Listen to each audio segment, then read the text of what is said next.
Hello, everyone. Today is Wednesday, January 19th, 2022. Four dead after suicide bomber strikes in Mogadishu. This article is taken from Iran.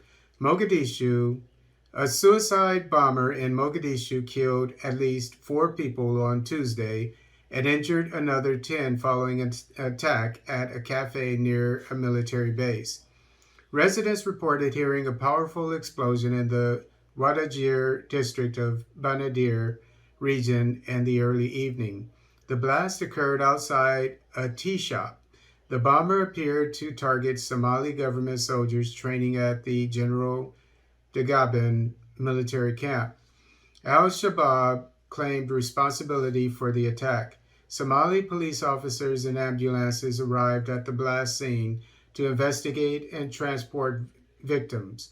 The latest attack comes just 2 days, after another Al Shabaab suicide bomber targeted the Prime Minister's spokesman, Mohammed Ibrahim Moalimu, while traveling down Makkah al Makarama Street.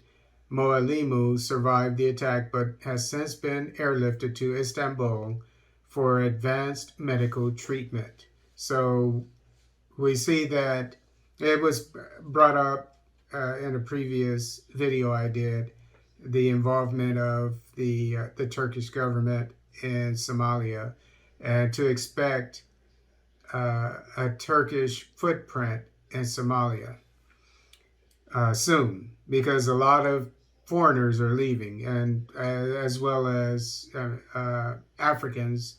The Amazon mission that had 20,000 troops left at the end of last year. But it's sad to see another suicide attack.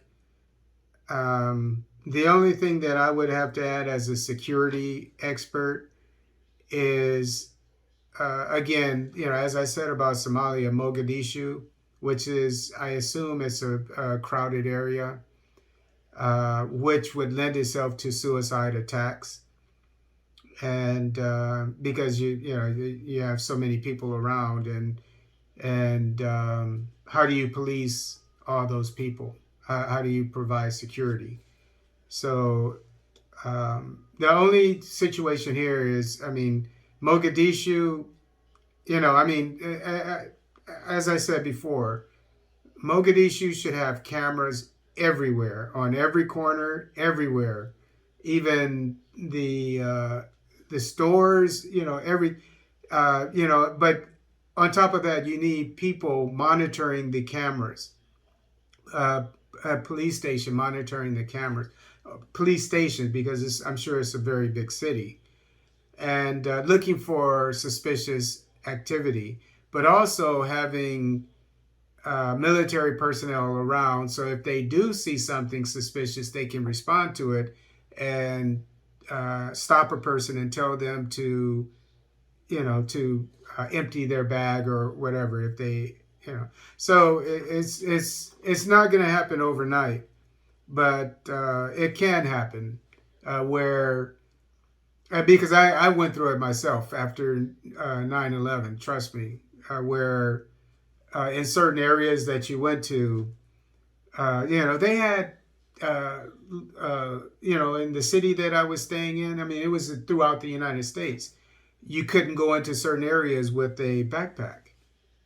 Now it's been relaxed, obviously, and I was thinking about this just yesterday, when I see people on TV with going into stores with backpacks. But things like that, there are many things that the government can do. But again, I'm going to harp on this. Nothing takes the place of boots on the ground. And when I say boots on the ground here, police officers should be everywhere. And I will say this: when I was stationed in Panama in the early 90s, when Colombia, which is the neighboring country, was the biggest exporter of cocaine. Now it's Mexico, but back then you had Carlos, whatever his name was. I can't remember his name, but Not maybe not Carlos, but but anyway, um, the Bogota, which was where it was like the capital of the which is the capital of Colombia, obviously, but you had a lot of drug lords and so forth there. But at the time, when during all of this drug activity, Bogota was one of the safest cities in the world. And the reason why uh, the city of bricks, which is its nickname, the reason why it was so safe is because there was a police officer on every street. And so it's just some food for thought for the Somali government and the security forces and the police force.